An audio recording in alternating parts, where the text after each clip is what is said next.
Hi.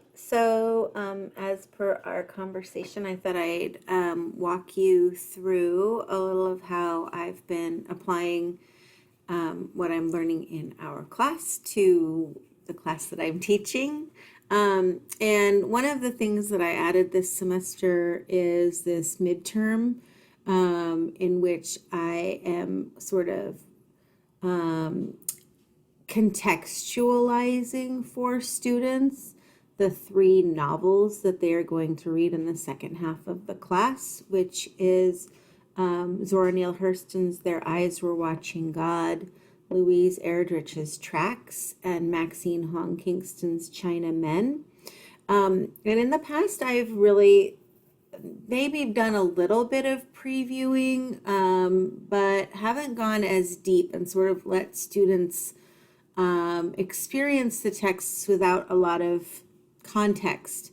And because we've been reading so much about the historical past of marginalized groups in the United States, I felt like it was really important to give students that backdrop. So the midterm, I decided to actually be pretty gentle though. And so you can see that I kind of lead in about we're going to be reading these novels. They all take place around the turn of the 20th century, a time of enormous and rapid change for every single community of color in the United States. That's why I choose these three novels. Not only are they just incredible works, but also they're all set roughly around the same time period, and we see the way that politics and culture and social movements of this time are impacting those communities.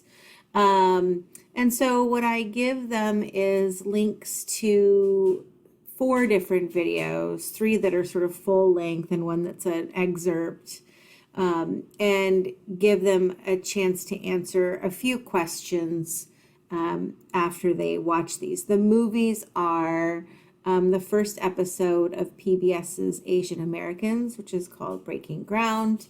And then the second one is episode 4 of The African Americans, Many Rivers to Cross, which is called Making a Way Out of No Way. And the third full length is episode 8 of The West, which is called Ghost Dance. And then I have them watch a excerpt from episode 7 of The West, The Geography of Hope, which covers the family separations that took place in Native American communities, the kidnapping of children to be sent off to boarding schools. And so that's really key, of course, for them to reading tracks and understanding that that is something that has already been taking place for that community. And then these questions also were completely guided by the work that we are doing in class. Asking students to think about the attitude that the U.S. government has towards these communities, comparing and contrasting them. And then in what ways are these three communities reacting to the changes in law and society in order to assert control over their lives and regain and or retain cultural traditions? In other words, what social or cultural movements are taking place during this time and what are their goals? This, of course, I've said in class, is one of the powerful things to me about learning the history is that there has been resistance all along, and there have been efforts to maintain, assert control, and to hold on to traditions and cultures. And then finally, the third question, another thing that I have been seeing come up again and again in our reading for the ethnic studies class, is the idea of tensions within communities and the sort of struggle to determine. I think about even the Combahee River collection, and really just a lot of the groups, the Third World Liberation Front, of course, trying to figure out their best approaches. In some of the readings that we did about the Asian American community, same kind of thing. This oftentimes thinking about either assimilation or sort of isolation, whether it's forming neighborhoods and communities and political organizations that are exclusive, or trying to sort of blend in and fit in.